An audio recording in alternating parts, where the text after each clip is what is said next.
You know, I love coming out of that ring and Ace's face, I mean, he smiles. He's got this like, hey mom, didn't I do this great job? And like, that's awesome, you know? It's just a way to really build a stronger bond with your dog. That's the best part of it for all of us. It's an adrenaline pump, to say the least. It's a blast.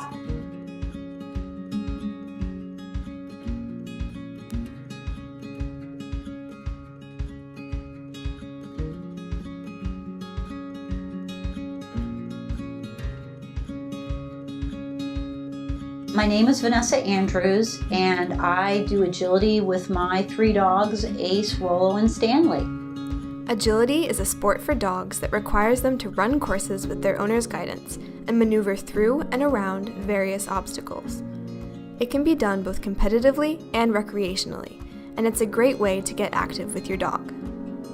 The basic obstacles are jumps, tunnels. There are also weave poles. They're the most difficult in some ways for the dog because they're very unnatural. There are some other obstacles that are called contacts because the dogs have to make contact with them versus jumping over a jump.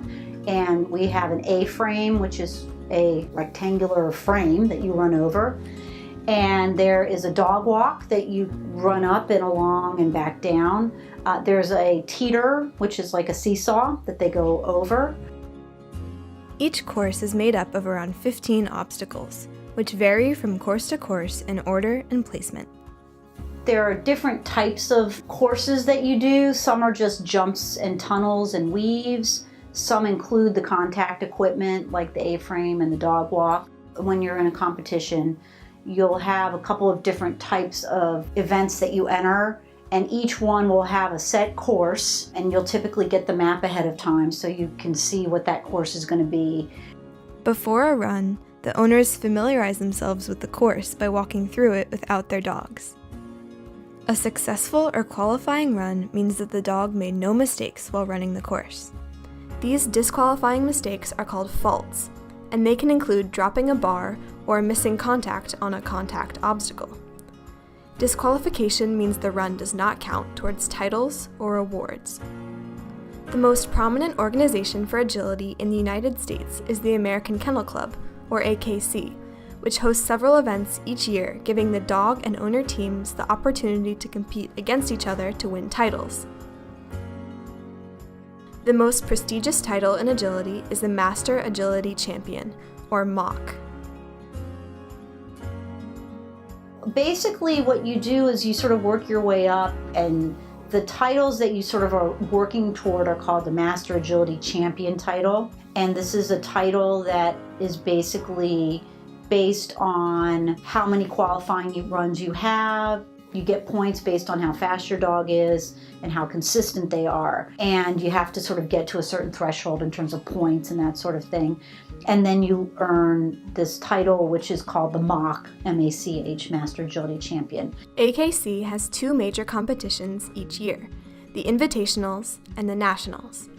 In these competitions, dogs compete against other dogs in the same height class and breed.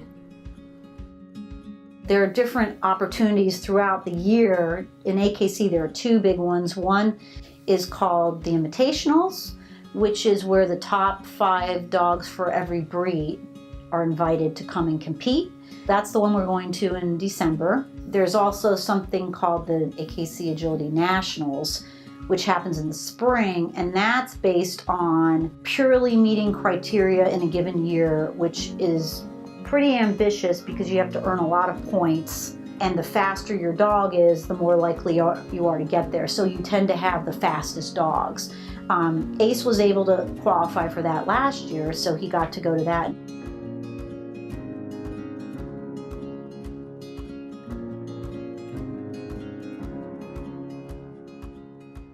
To practice for competitions, dogs and owners put in hours of hard work at training facilities and at home. Owners also get the help of professional dog trainers to guide them and provide expert opinion. I have been competing in agility since 1998, so almost 20 years. I have gotten to travel to 4 different countries competing and many states and national events.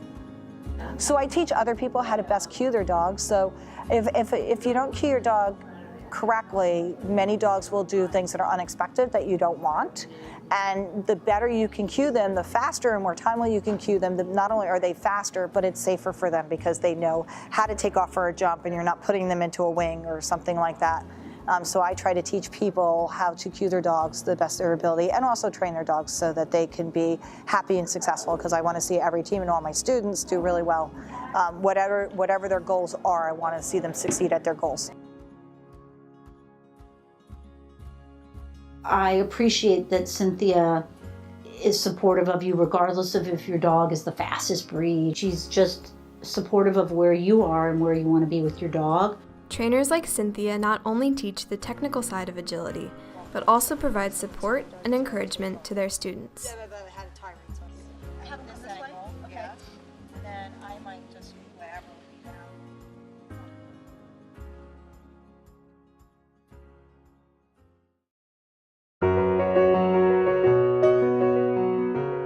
The closely knit agility community is as much a part of the sport as the practices and competitions. For me, my experience has been very supportive. You know, you have your friends who kind of remind you when there are those moments where you get frustrated or, you know, you need some support. So I found it's great, and, you know, a lot of my best friends now, I would say, are folks who I do agility with. In addition to the community aspect, the thing that people who do agility find the most rewarding is the strengthened bond they create with their dog.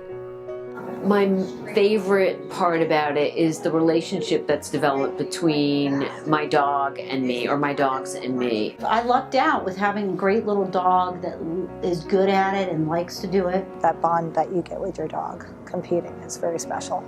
And I think what I learned over time is you just develop this relationship with your dog.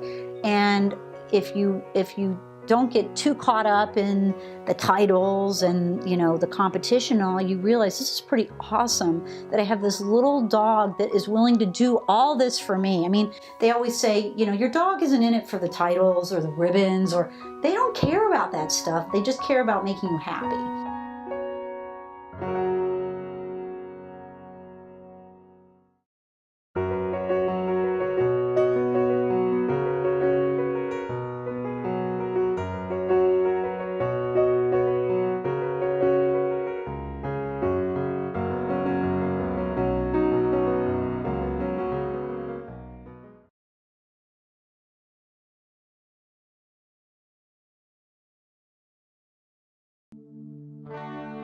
We're a nonprofit in the Washington, D.C. area that works with youth charged as adults, using the tools of books, creative writing, mentoring, and peer support to awaken them to their own potential.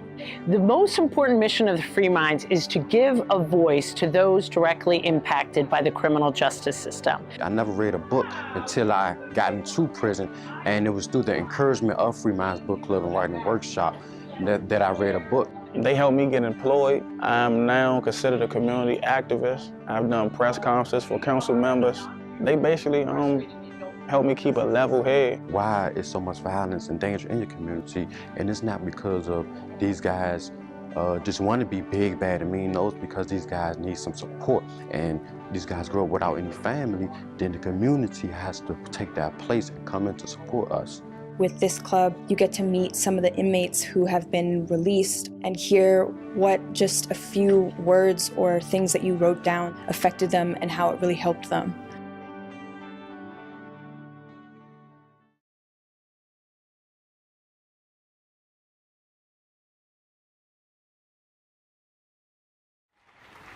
The people in the government who are voted into power are lying to us. And us kids seem to be the only ones who notice and are prepared to call BS. Companies trying to make caricatures of the teenagers nowadays, saying that all we are is self-involved and trend-obsessed, and they hush us into submissions when our message doesn't reach the ears of the nation. We are prepared to call BS. Politicians who sit in their gilded House and Senate seats funded by the NRA telling us nothing could have ever been done to prevent this. We call BS. They say that tougher gun laws do not decrease gun violence. We call BS! They say a good guy with a gun stops a bad guy with a gun. We call BS! They say guns are just tools like knives and are as dangerous as cars.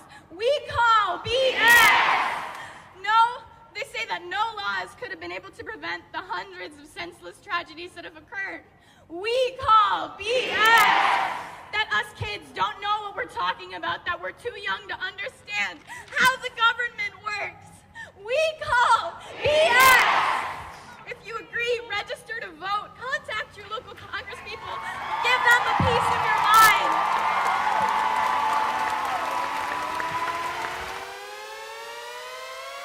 Go. Hey.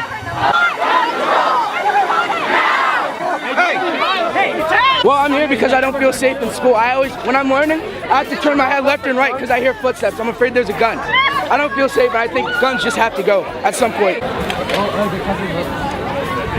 Because when good people have guns, the bad people are less incentivized to go and commit crimes.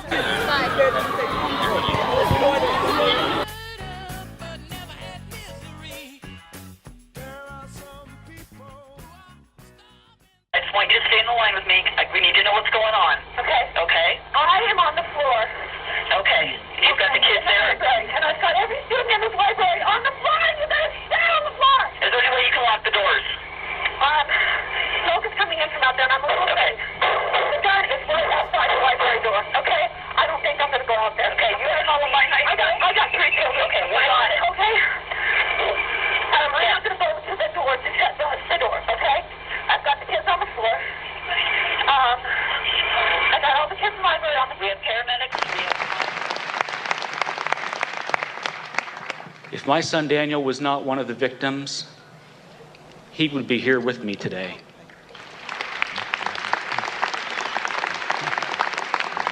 Something is wrong in this country when a child can grab a gun so easily and shoot a bullet into the middle of a child's face, as my son experienced. Something is wrong. But the time has come to understand that a Tech 9 semi-automatic 30-bullet weapon like that killed my son is not used to kill deer. It has no useful purpose. It is time to address this problem.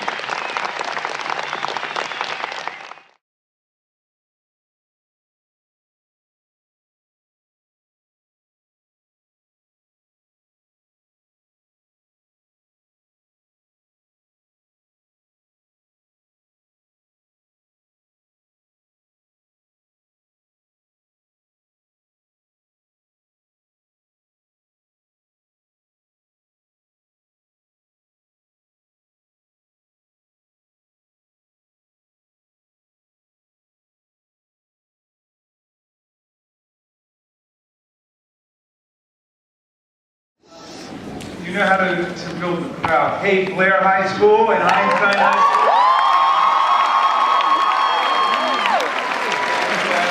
Richard, Montgomery, and Rockville. So thrilled all of you guys are here. That's all I got to say right now. Wow. You know, everyone here has already said like report messages, but you guys got to realize you see us on a stage and we're seen as leaders of change, but in reality, that's you guys. Because you guys are going to be voting, you guys are going to be in Washington, you guys will be remembered in the history books for changing something that is honestly common sense.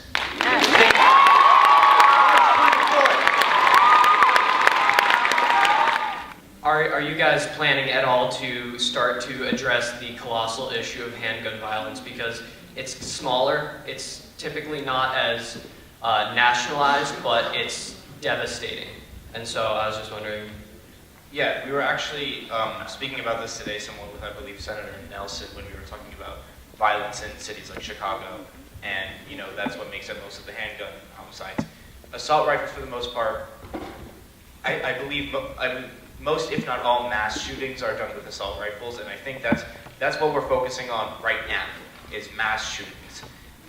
After we get that done, we're moving on to the bigger things. We're moving on to the better things. Because, and although it sounds like maybe we're just taking the baby steps right now, we all have to realize that democracy and change is like a stone. It goes down a hill. First, it needs that tipping point. And then after that baby step, it's all gonna come down. Thank you.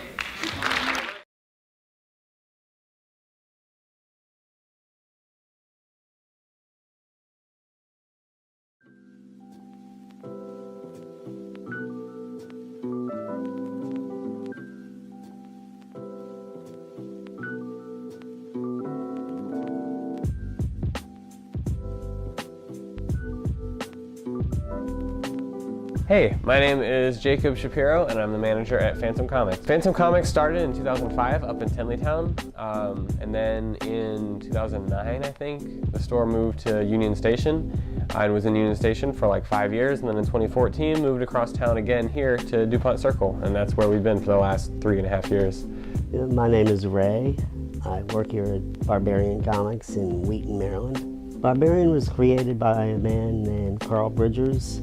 He opened a used bookstore in downtown Silver Spring on Bonifant Street. The store was opened in 1986 by Joel Pollack. He opened the first store. It's in Bethesda. Comics in general are great because they're not just the combination of pictures and words. It's really everything in between. Comics are modern-day mythology. Superman in America is equivalent to the ancient Greeks' Hercules. The events we do here are really our lifeblood, because in 2017, most things we sell people could get on the internet. The only thing that really makes us better than Amazon is the human connection. We do book clubs, which are probably the things we do the most of. We do comics workshops to help people, collaborate and talk about making comics. We also do trivia nights, we do femme nights, we do queer nights. We've been doing lately book club, and then they started doing actually D&D nights there, so people will come in and play games. For us, we've got a lot of regular customers who get stuff every week, and we know exactly what they read, and they don't even have to tell us their name when they come in. We already got their books set behind the counter for them. I think people really like that. And people kind of like the ritual of it, because comics come out every Wednesday, and we have a lot of people who will come in every week. But normally on a Wednesday when the new comics come out, we have our one of our best days, both because there are a lot of people coming in and because more people are buying a lot of stuff. Well, obviously our busiest day is always Wednesday, because Wednesday is when new comics come out. So, all of our subscribers and regulars usually come in Wednesday. Depending on the stores, you get different deals, whatever. So we get our comics the day before. So we have time to process them, put them in the system and all that, pull them for subscribers. And then, as soon as we open on Wednesday, all the new comics are up on the shelves, ready to go. And then everybody, most everybody who buys comics knows that they're coming out on Wednesday, so people will come in. If there's some crazy one, they'll come in early Wednesday morning. Part of it, it's like they're not even really there for the comics. They just sort of like the ritual of coming in every week, kind of fresh stuff, and then getting to chat with people about comics and about life, like what's going on that week. A lot of the regulars come in, and some of them will know each other because they've seen each other in here, and some of them will hang out afterwards, and people will hang out here for hours just talking about comics and stuff, and it's kind of nice. The comic stores, I think specifically in DC, comic stores, we need comic stores because they're like a niche art space in a city that is full of people with uptight, straight-laced government jobs. I think there's a lot of more artistically inclined people in DC, and they feel kind of stifled in this city. So I think it's really important for there to be art spaces and creative spaces here in DC. The only thing that keeps people coming back is the human connection that people have. The thing that makes people want to go into comic book stores, it's a little more of a community, and there's not it's not a huge community. So when you go to a store, you can have people that are similarly interested in comics, and you can talk to people about stuff, and you just have kind of nerd out and have crazy conversations about stuff. We try to be as open and welcoming as possible to everyone from all different backgrounds and all different reading levels of how long they've been reading comics. And comic stores are going to be a niche thing. We know we're not going to be millionaires doing this. So I mean, it's you know, it's a dedicated audience, and we really like it. We're always looking for new ways to expand it and bring in new people who have never read a comic before.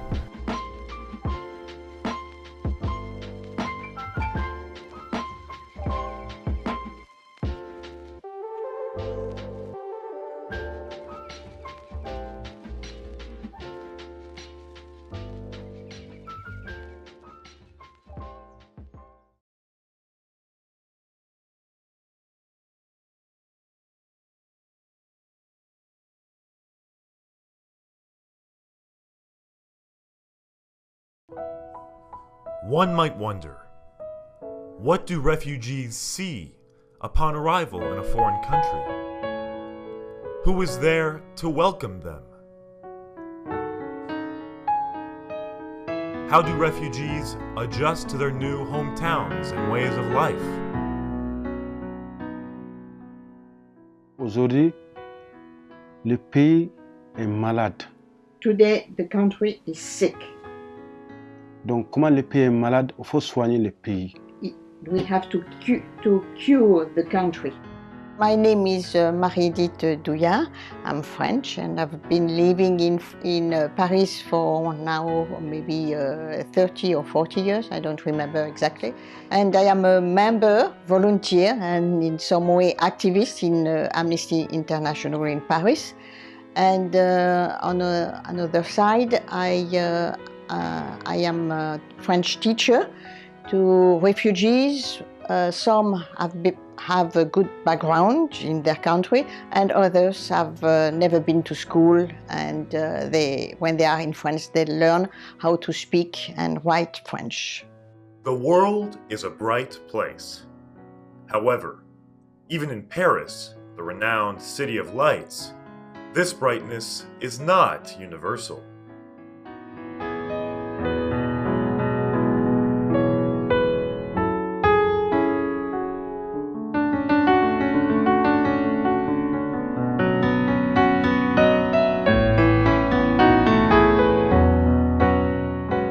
To examine the global implications of the ongoing refugee crisis firsthand, I collaborated with Amnesty International France, interacting with Parisian refugees and working to expose their plight.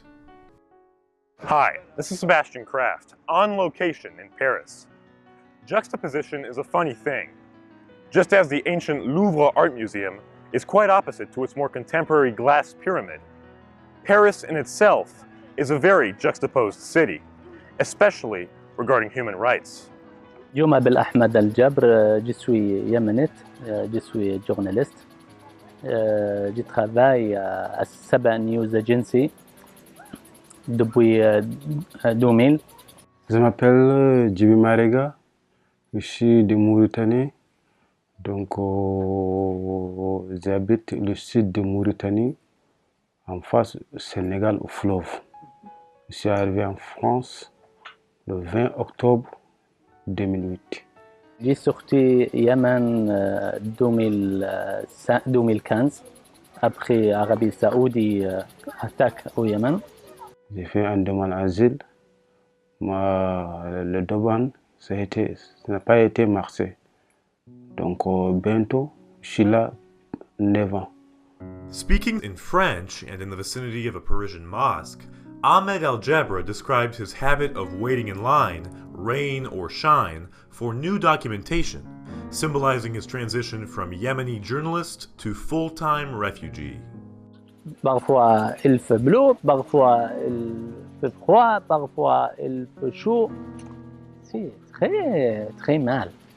C'est très mal. La fin, c'est réfugié, pas journaliste. Maintenant, il est toi réfugié, moi je suis réfugié. Non journaliste. Journaliste, j'ai oublié. Journaliste, mon payé.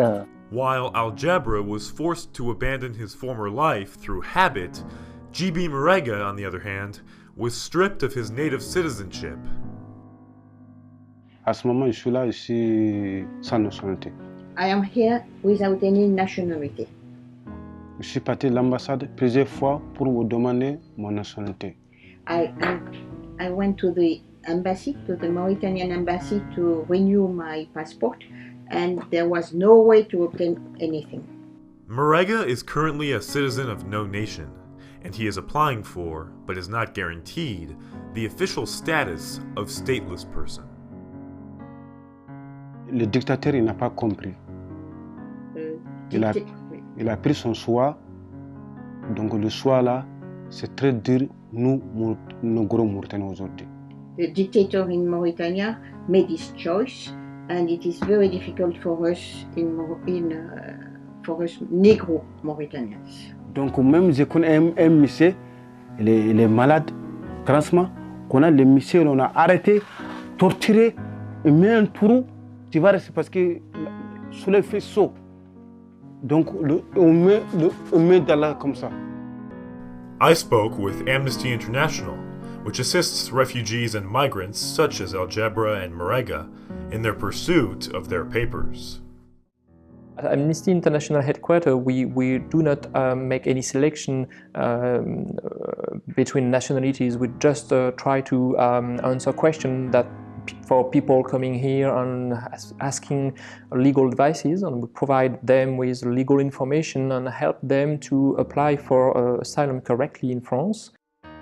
Ultimately, one might wonder, what does it mean to be a humanitarian? What can we all do to help better the world? How does Paris relate back to our local community? If I may, let me tell you a story told by a French Algerian philosopher called Pierre Rabhi. It's a story of a colibri. That's a tiny bird. And in the jungle, there was a big fire, a big fire. And the colibri, he took one drop of water and put it on the fire. And he did that again and again. And the lion looked at him and said, "Why are you doing that? Don't you think it's too small to do that?" And the colibri said, "No, I am just doing my part."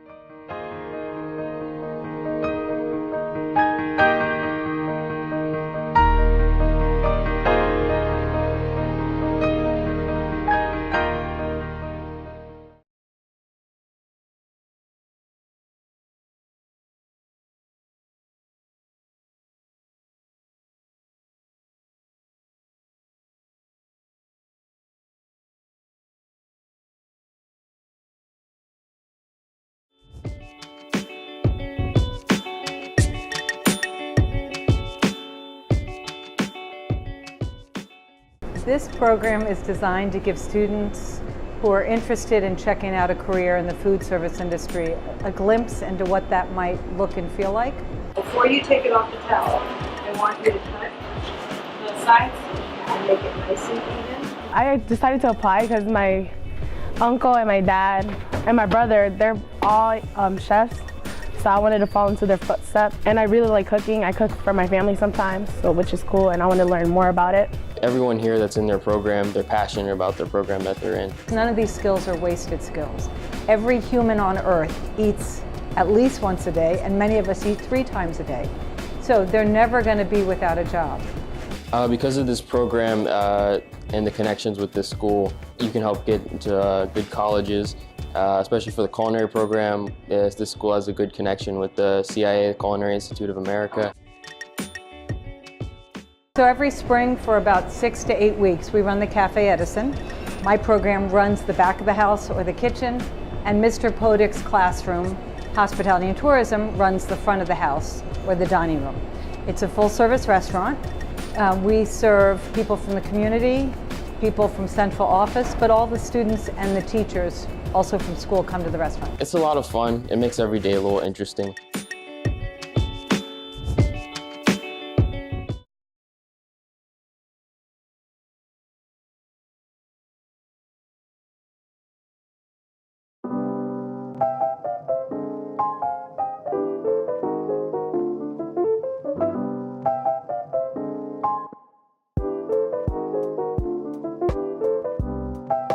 Chocolate is really a luxury. If you understand where it came from and how it's made, it really improves your appreciation for it. It's really amazing how your psychology determines how much you enjoy something.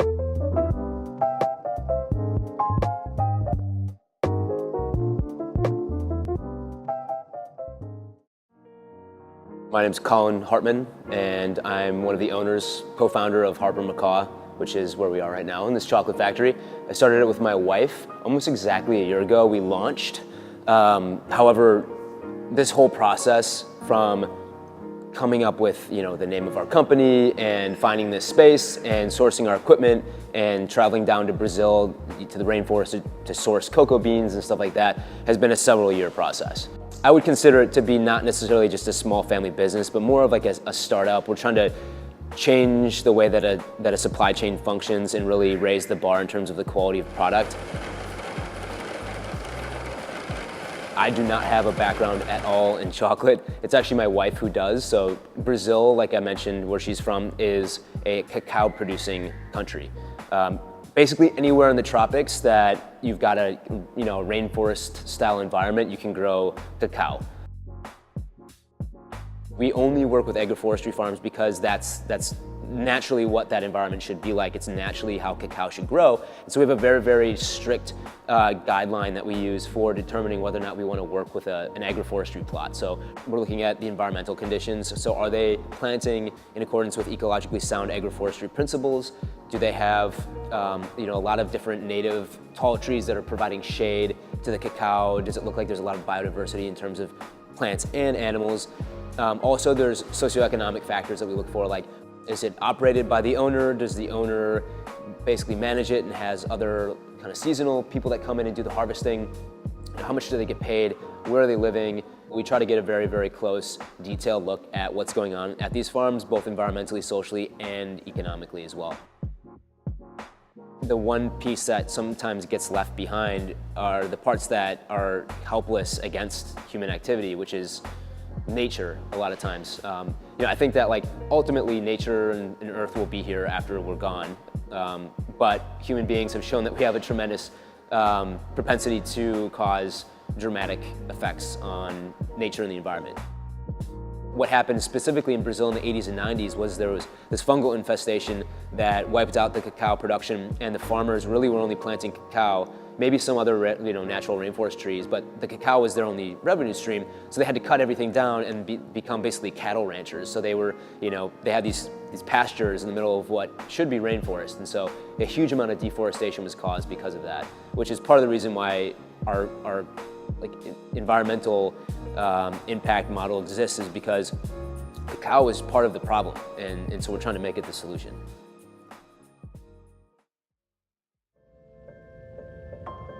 So in the packaging, we wanted to have this contrast between this tropical rainforest, kind of like bright, flashy element to it that is actually arranged in a kaleidoscopic manner, and then put an endangered species that is native to the areas that we source from there.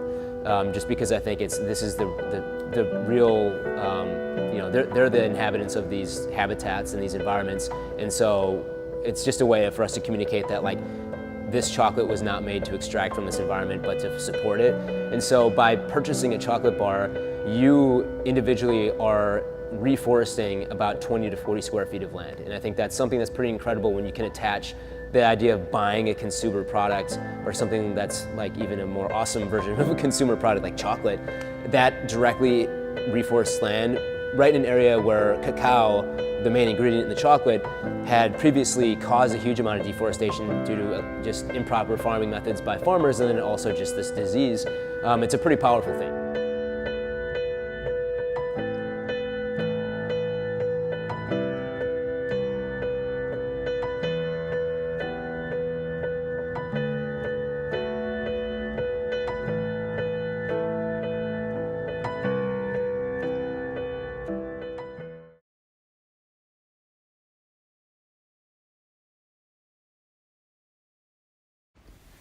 Who am I?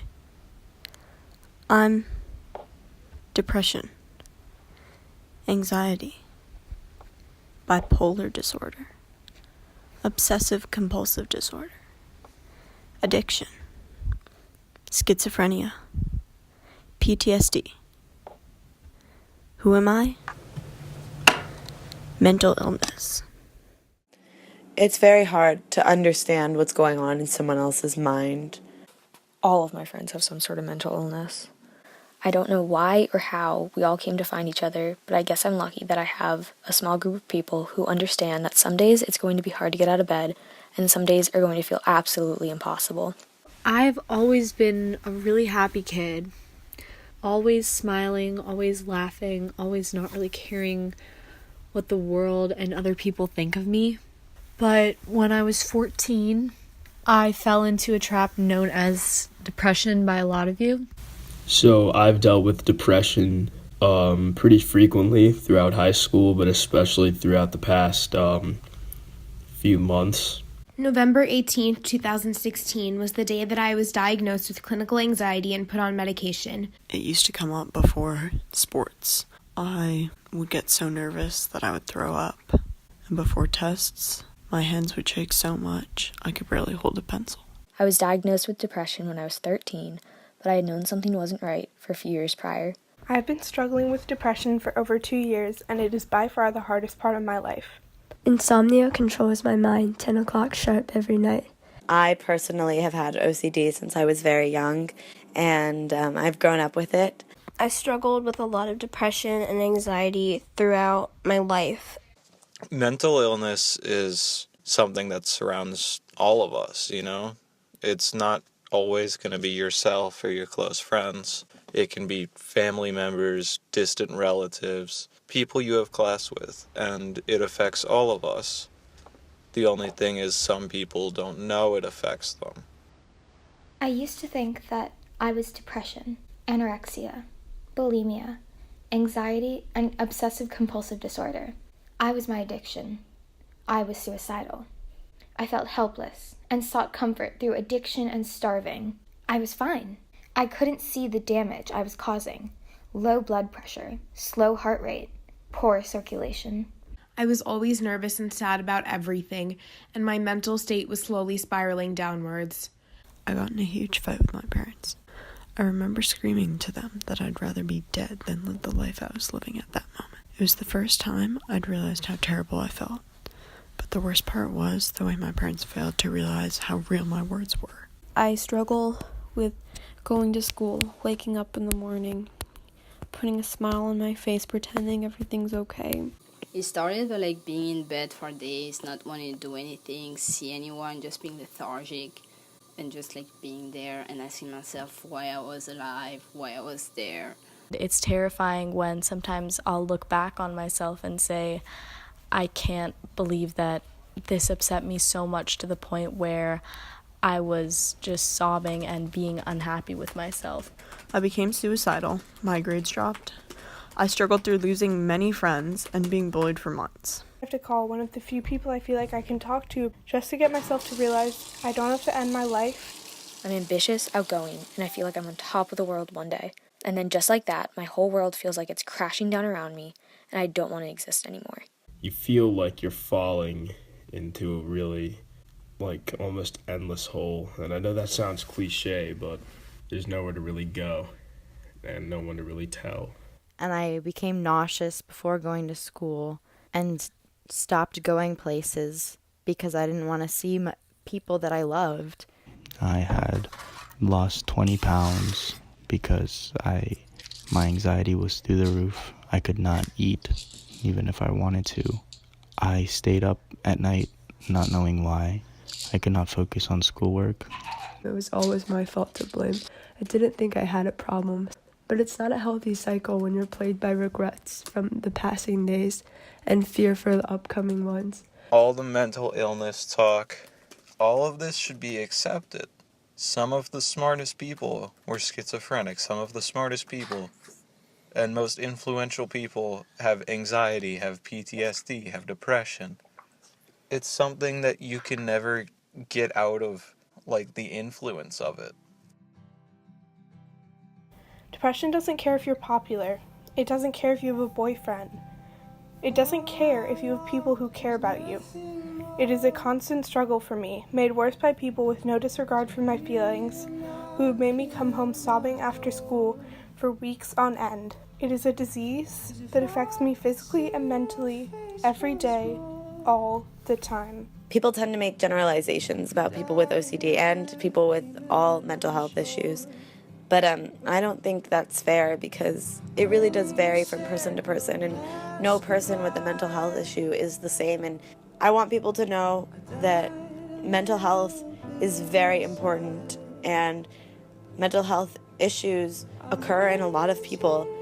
And the resources are everywhere. It's just people have to know that they want that and that they need it. Because if your family just tells you, oh, nothing's wrong with you, like, you don't have this, you're not going to want to seek the help. You're not going to want to get out there, talk to the community, see what your options are. I've learned that it's okay to ask for help and that anxiety is a part of me chemically. Those who have to go through any mental disorder are often the strongest of people, which needs to be said more often. If you are dealing with a mental illness, there is a light at the end of the tunnel. This storm will pass.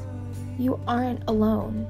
I promise you aren't alone. High school and colleges set people up to think that the only way to be happy later on in life is getting a good education. And the truth is that it's not correlated at all. People who have them, please know that you are not alone. There are so many people who have experienced things like you have. And even though it may seem that you're alone, I promise you you're not. There's always someone there who wants to help you. And it's totally possible to get better. Making that big step to help can either be a make or break. You can either get it or you can miss it. So many other people have been in a dark place, and by supporting each other, we can all improve our well-being. You know, I think it's really, really essential that, especially at this time, you reach out to people. Say sorry to the people you've wronged. Make a point of trying to make everyone's lives better. We've all done bad things in our lives, and I'm sure we've all been mean to people at some points, but you don't know what's going to push someone over the edge. And I think everyone just really needs to take that into consideration and try to make yourself the best self you can be. If you need to get help, try to get help. Reach out to someone you trust. And if you've wronged someone, try to make that right. That could mean the world to someone.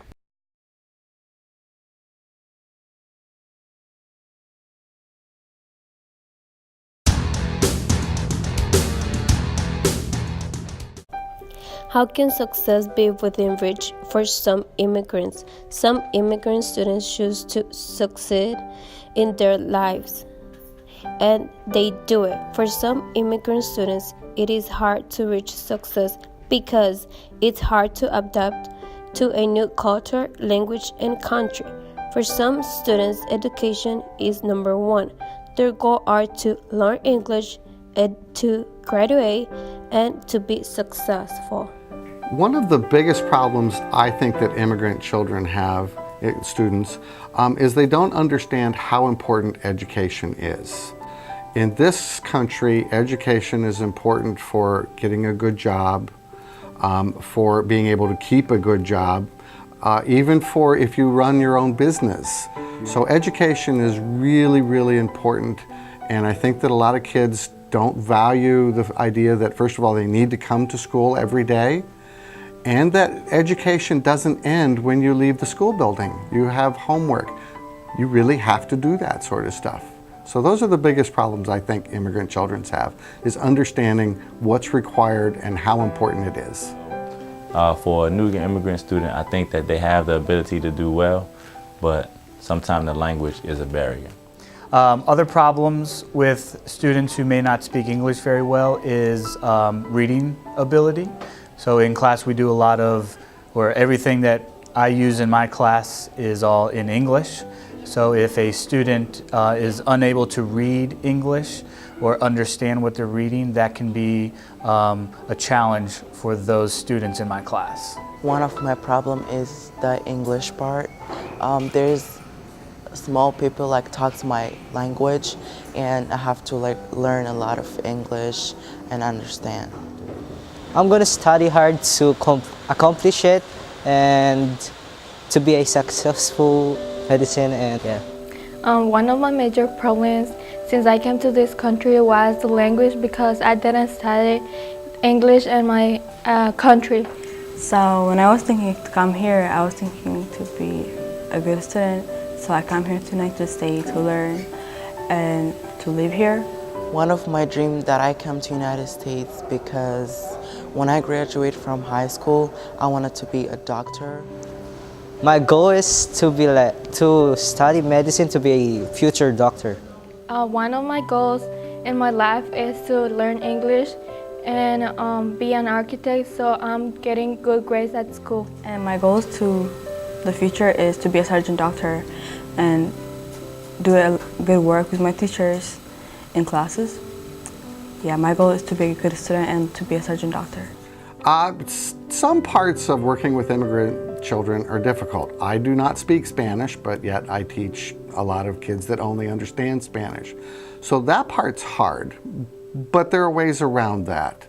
The real problem is trying to teach the kids that don't come to school. I have one class that every day almost half the class is absent. I can't teach those children anything, regardless of whether they understand the language or not. And so when we talk about the challenges, I do believe that that's probably the biggest challenge. One, finding someone who can help translate, help the math sink in a lot faster. It's a disadvantage for those students, but I also feel that those students, most of the time, are more committed to learning because they gotta try to learn the math and the English. So some difficulties of teaching students who are immigrants are, as a teacher, sometimes we don't know how much education they've had before. So sometimes we might be starting from a very low point and having to help that student learn about how to actually be in school and what is required of school. Also another problem or an issue could be sometimes a language barrier, which I find in my classes a lot is me being someone who doesn't speak Spanish or another language, and my students who speak Spanish or another language and have a difficult time with English, I need to find creative ways of connecting with my students. So it's that can be a challenge for a teacher sometimes, is making sure my students know what's going on in class. There are some things that are difficult about working with ESOL students, but there are some things that are easier or maybe just better, what I like about working with ESOL students. What's difficult is they have a lot of challenges. That's not bad. It's just that teachers who work with ESOL students need to be aware of these challenges, and we need to take it into account when students maybe aren't behaving in class or aren't completing their homework. We need to understand that ESOL students have been through a lot just to get here, just to get in the classroom. Many of them have gone through a difficult process on their trip to get here, especially students who aren't documented. Many of them have had to deal with being separated from their families, or maybe some of them are being reunited with parts of their families they haven't seen in 10 years or maybe even longer. So we're not just dealing with teaching language, we're also dealing with making newcomers to this country feel comfortable in our classrooms and understand classroom routines, understand what's expected. At the same time, I've often found that my ESOL students show incredible motivation. So to be able to come to a completely new place, for any teenager, just moving can be a difficult experience. Leaving your friends, going to a new school. But I have a classroom full of students who have left their countries, who have left their families, and they're here because they want a better life. And because of that, a lot of them show a lot of motivation in their studies. So I've seen kids do incredible things. And when you have a classroom full of ESOL students, you never know who are the ones who are going to just take off and do really well. So we hold high expectations for everybody. So yes, ESOL students can be difficult in some ways, but it's really worth it. Just because we are immigrants, it doesn't mean that we can't accomplish our goals.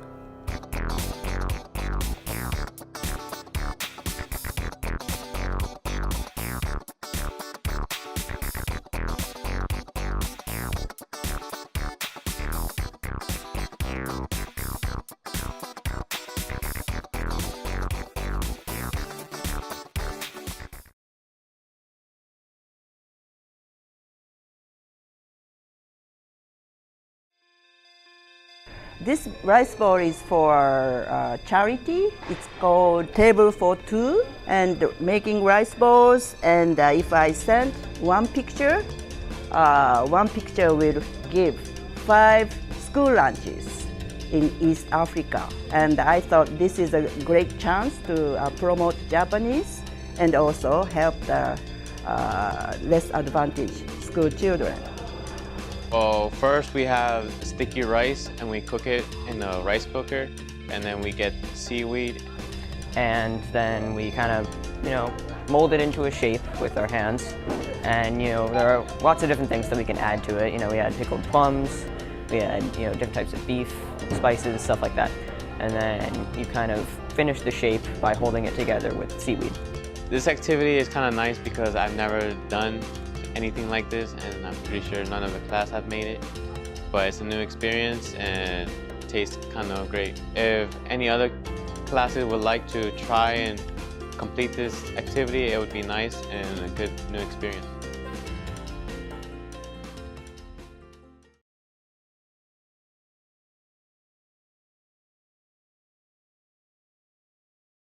They're bringing drugs, they're bringing crime, they're rapists, and some, I assume, are good people.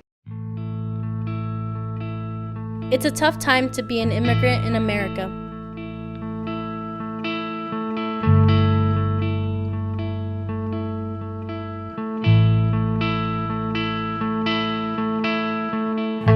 Oh, beautiful for spacious skies, for amber waves of grace. The United States is an independent, self-governing country. It has sovereignty and it has a right to decide who should come to the United States and under what conditions they can come here. But immigrating to the United States is becoming even more difficult. Raids against new residents are on the rise, as are deportations that lead to families and communities being torn apart. Many immigrants attempt to obtain their green cards, but due to the lengthy and complicated process, they ultimately fail. In 1991, 1.8 million immigrants were given their green cards. In 2015, that number had been reduced to 1 million. And in the summer of 2017, President Donald Trump proposed even further cuts, a 50% reduction. Because the process of getting a green card is long and becoming even more difficult, many people resort to staying in the country without proper documentation. I will be the first member of Congress who was once undocumented as an immigrant.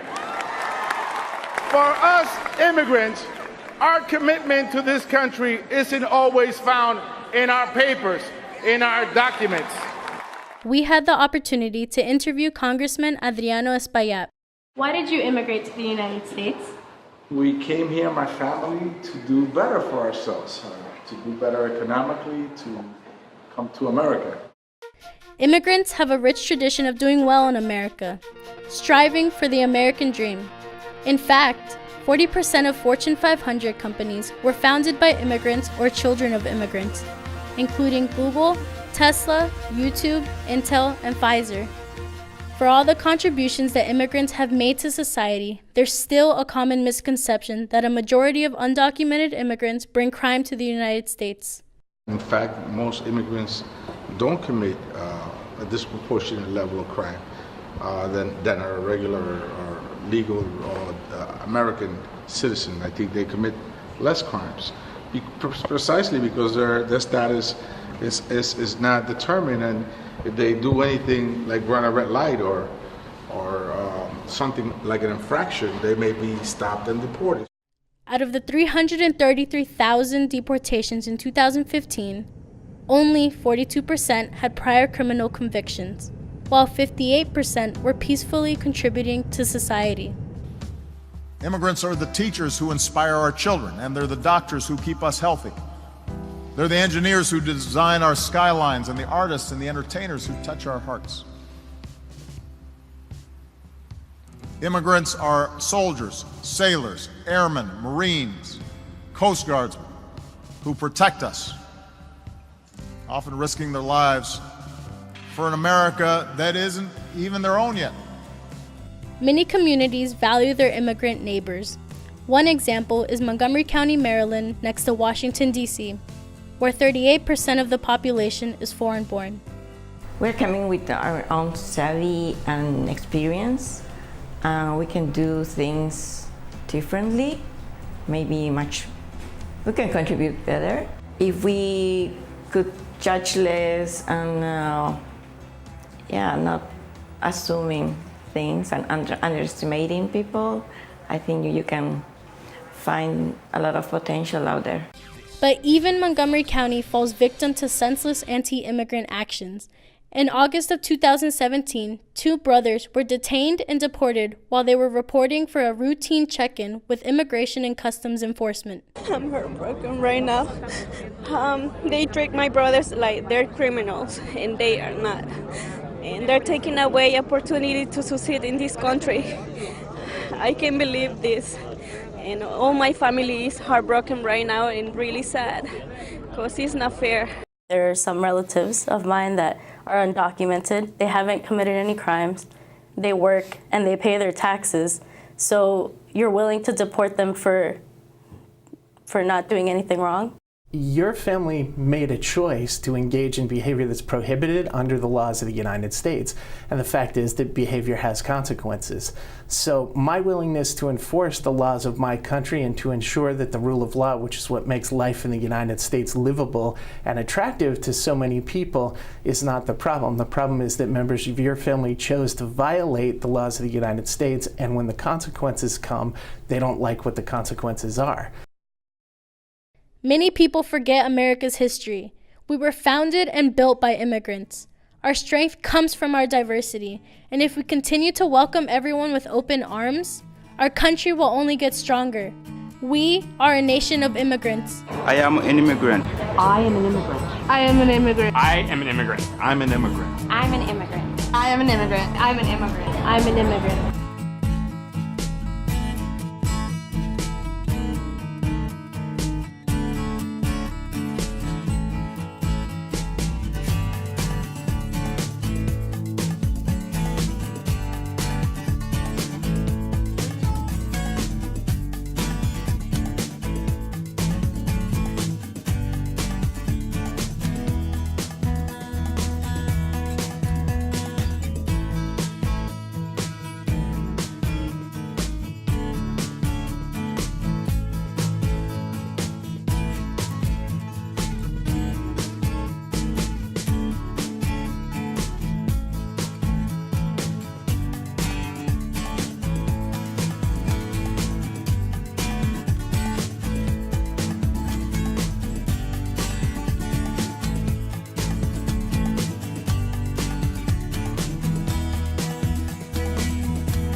Are you willing to go all the way until we get meaningful, reasonable, common sense gun safety reform in America? Yeah!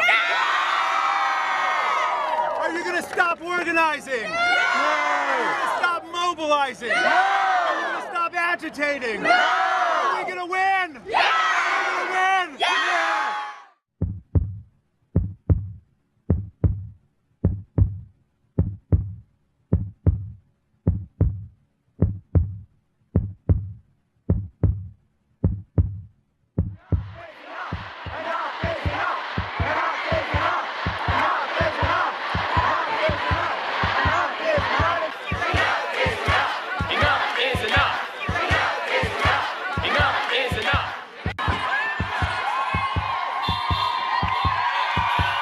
It just feels like it's a first step. Of course, there's so many other things that need to be done, but just coming here and letting people know that this matters to children, this matters to people going to schools is something that I want to say. We're here because we want change, and it affects it when you have large numbers. I'm here because I feel like as students we don't really have a voice, like as voters we can't vote, so I think that this is a really important way of expressing that these are our opinions and this is what's important to us, and I think especially it's important for the student voice to be heard. No more silence! End the violence! No more silence! End the violence!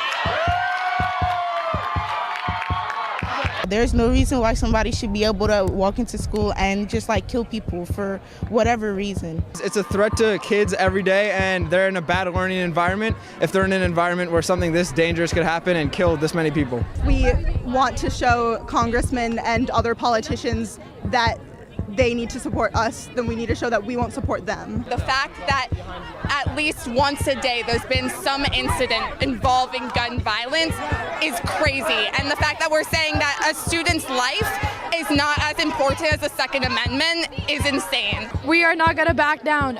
I want all of you to come to the 24th March, and it's gonna be amazing to see you all there, and we are the ones who are gonna make this world change.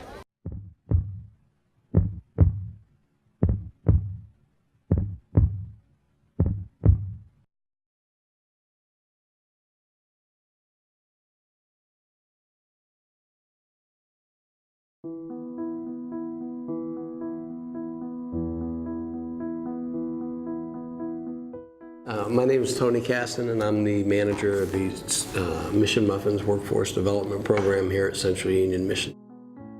Mission Muffins is a program to empower homeless and employment-challenged individuals. It's a multifaceted program. We teach them specific kitchen skills, baking skills. We teach them how to make muffins, scones, we make handheld pies. We produce products that we sell through a concession stand that we have out on Massachusetts Avenue. We operate Monday through Friday.